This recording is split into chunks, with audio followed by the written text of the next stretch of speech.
Kyle Petty and Bubba Wallace were in the headlines all week with some comments that Kyle first made in the middle of the week regarding Bubba Wallace declining an interview and talking about media obligations for these drivers. Kyle essentially said that as a driver, Bubba was obligated to fulfill those media obligations, and then went a step further to say if he's unwilling or unable to do that, maybe he's too mentally fragile for what it takes to be in this sport.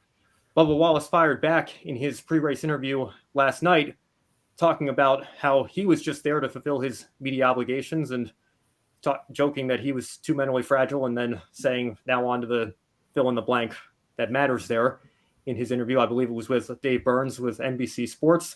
So, Brandon, I'll start with you first. I know you and I both have a tremendous amount of respect for the voice that Kyle Petty is in the sport and that he's not afraid to speak his mind and say how he feels. But do you think he crossed a line with these comments on Bubba Wallace? But then on top of that, do you think Bubba Wallace was maybe a little bit out of line taking it as far as he did in his pre-race interview? Look, and in all respect to Kyle Petty, I'm going to start like this. And I'm going to say this, because you got to start a Kyle Petty argument with that. With all respect to Kyle Petty, love the guy. And I love the whole Petty family. And I love Kyle Petty's guitar playing, all that stuff. It's great stuff he does outside the track. And when I see him make comments like this to drivers like Bubba Wallace that have fewer years behind their belt in the Cup level, of course, everyone wants to point the finger that Kyle Petty only had 8 career wins and therefore his opinions don't matter, and that he only was brought up because of his namesake. But I think he was approaching this topic. I think his intentions were good. I think he was coming at this as a father-son kind of perspective. Like, I'm trying to help you out here. Like, I want what's best for you here. Like, I want to help you along here with this scenario, because maybe he's felt that before. I don't know. But the way he executed it he lost me at the name calling. It no longer helps with the name calling. So that happened. And then so Bubba has a chance here to respond in 2 different ways, to just kind of take it, fulfilling, like we talked about before, like, okay, I'm fulfilling my media obligations, maybe poke some fun at the comment, but then move on. That's the real maturity mark for a Cup driver who maybe has figured it out. Like, okay, this is the best for my career. This is the best for my team. This is the best for the onlookers' perspective of the industry as a whole. What kind of professionals are we? Gloves off. We have fun. We fight sometimes, but the overall image of the sport. We have these kinds of characters in all other sports too. So I'm not just going to single it out, and I don't want to run off into a tangent, but it went wrong where Kyle Petty called some names and said fragile mind, not able to handle it and stuff. Well, Bubba also wanted to clap back and give his, name calls as well. And now that explicitive is over, we'll get to the, all of that's just a bunch of mess. And I don't think Kyle Petty is at Stephen A's status, and I don't want him to be. A lot of people think he might be, but I don't think that's the issue there. I think, in summary, I think Kyle Petty wants the best for these people he calls out. And I think he's really consistent, which I know Ben loves. And now I will shut up, and I want to hear Ben. Well, actually, no, I want to hear Joe. Well, yeah, let's go to Joe first on this. Yeah. Joe, I want your perspective. A weird comment from Matthew Owens first, saying he thinks Kyle was spot on about the media obligations. You can't give a 30-second answer before you go out and qualify at Daytona for 60 seconds. And then adding Bubba Wallace has a ton of fans that want to hear from him, even if it's a boring, nothing answer like Chase Elliott always gives. Come on, it can't be that difficult. Joe, I want to get your perspective as somebody that was doing media this weekend at the track. When a driver declines an interview, I don't know if you've ever had that happen to you, but what would your reaction be? And do you think the drivers that you want to talk to, what's their level of obligation to give you the time of day to answer any questions that you might have of them? Definitely, it's something where I would say when it comes to media obligation, especially when you're in this level and you're in the playoffs, you want those 16 drivers getting their face out there talking. They have a huge media day event. I believe it was Wednesday for all the Cup Series drivers in the playoffs. It's a big obligation. Get into the sport, top level stock car race in the United States. The media is going to be there on your good days, your bad days, the days you're more stressed out, the days you're more relaxed. I do think at the end, Kyle Petty was trying to just say, look, this is just part of the game. And Kyle Petty, let's remember, the son of the king. Can you imagine how quite often he felt the pressure of Right. you're 190 plus wins away from tying your father? Will that ever happen? And he probably got tired of that and had to put it behind. I think he, like what Brandon said, this was just trying to give a little bit of that. Look, this is just part of the deal. The media is going to be there. And we've seen at times too. I recall, I believe it was Nashville last year or 2 years ago. There was an incident in which the IndyCar drivers did not go to the media bullpen. Jenna Fry from Associated Press called it out because they were all there. They got their questions. And when none of them showed up, they were all on a tweet seeing leaving the facility. It is upsetting, and it doesn't look good for the sport because the sport, when you go to Portland, like for this weekend, NBC is there, the Associated Press is there. Of course, they'll try to organize to make sure they're covered. Then we'll get next, and then local media. It's a big deal because this is sort of the opportunity to bring your star power to represent the sport. And I feel I get it. Bubba Wallace, he has a lot on his plate going on. He trying to get into the playoffs of Daytona.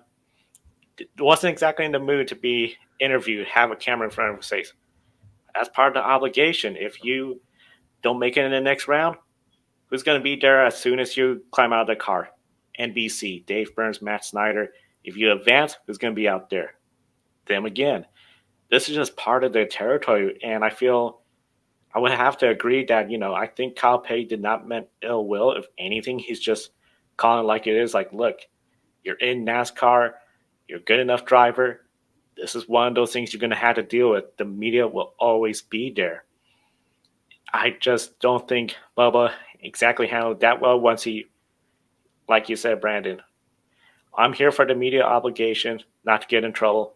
Move on, answer the questions, focus on the big picture. Because the big picture right now for Bubba Wallace, go out there, perform, try to get the win in Kansas, get to the next round of playoffs.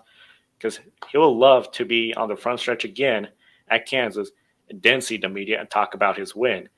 So he really got to move on. And I think this is just one of those deals as part of the media right here and then going to the track. We get it. The drivers get busy. I know for Miles, in fact, he had so many interviews. We were lucky to get the 2 questions with him. But there were some other folks that, sorry, we ran out of time. It's just the way it goes. And especially in this level, the playoffs, you wouldn't want a champion to be like, hey, I'm too stressed out before the championship race in the Final Four. I don't want to talk to anybody. Yeah. That's not part of it. And I just want to say really quickly, like, to say that because of his stress level, he's not able to fulfill his media obligation, that's almost as if to say, like, he's the only one on the grid that's stressed out.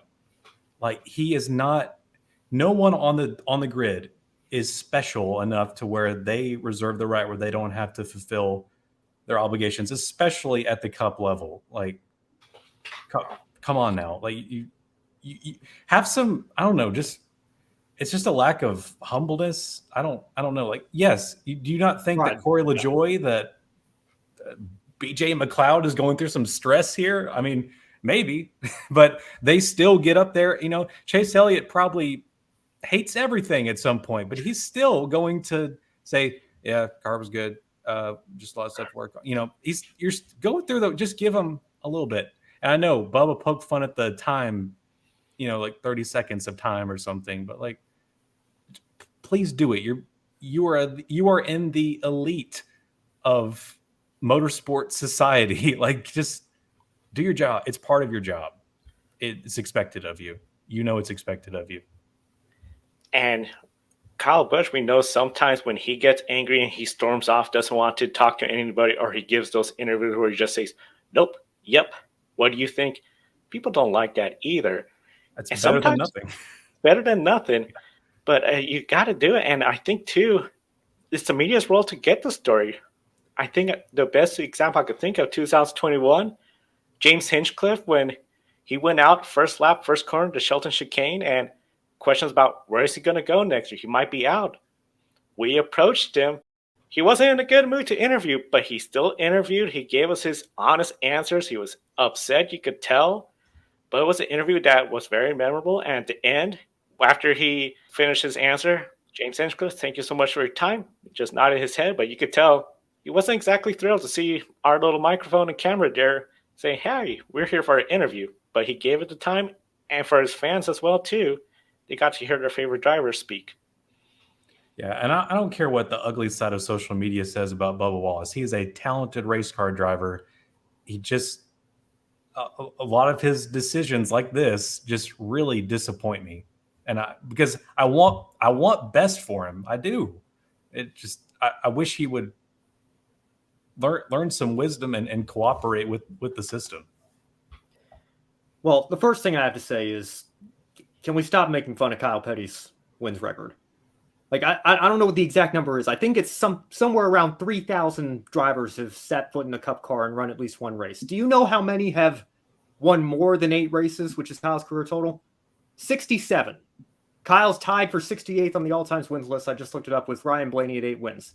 So let's not pretend that he isn't qualified to have an opinion and have a voice in this sport. It just drives me crazy when people bring up his wins record as if that's, first of all, as if it's a bad wins record, because 8 is, like I said, more than the vast majority of Cup drivers can say, but as if that in any way disqualifies him from speaking his mind on topics like this. It just drives me crazy. So I wish we could stop that. But on this particular issue, I don't think Kyle was wrong. I agree with what you guys were saying. I agree with what Matthew was saying. I think you are obligated once you get to that level to at least give the bare minimum to the media, give them a quick 1 or 2 question interview, and then you can move on. I didn't love the fact that he called somebody who has been very open about his battles with depression. And I mean, we all know what Bubba Wallace has been through the last 3 or 4 years or so, and all the, social unrest that's gone on in the country, just generally speaking. And Bubba's been at the forefront of a lot of that. I can't imagine what he's been through. So to call somebody that's been open with a battle of depression mentally fragile, I think was a little bit over the line. I wasn't a fan of that. But his overall point, I don't think was wrong. I don't think it's bad to say, look, you're a driver in the Cup Series. The least you can do is give NBC or MRN or, an outlet like, us or Front Stretch or whoever it is. If we're there, if we're credentialed media, we have the right to interview you. You are obligated to at least give us a time of day to say that.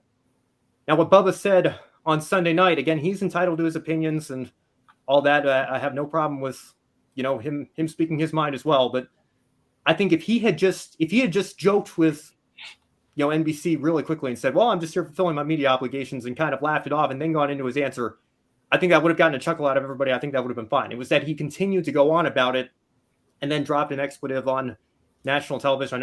I know they weren't on big NBC this weekend. I know that matters to some people for FCC violations by the book or whatever. But that I feel like, to your point that you were saying, Brandon, I think it's stuff like that is why Bubba Wallace isn't more popular than he is.